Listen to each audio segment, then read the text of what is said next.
సిందిగా కోర్చు ఉన్నాం.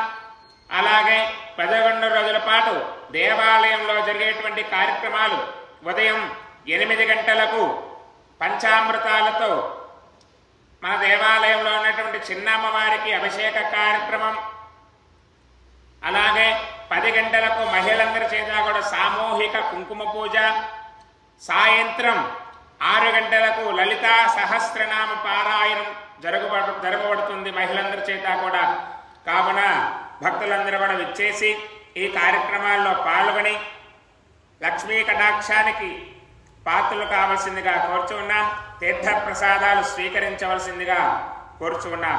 జై శ్రీమాత్రే నమః సిందిగా కోరుచున్నాం.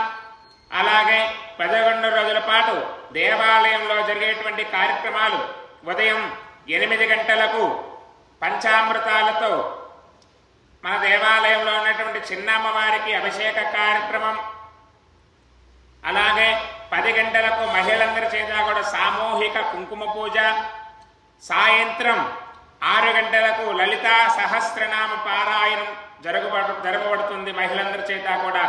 కావున భక్తులందరూ కూడా విచ్చేసి ఈ కార్యక్రమాల్లో పాల్గొని లక్ష్మీ కటాక్షానికి పాత్రలు కావలసిందిగా కోరుచున్నాం.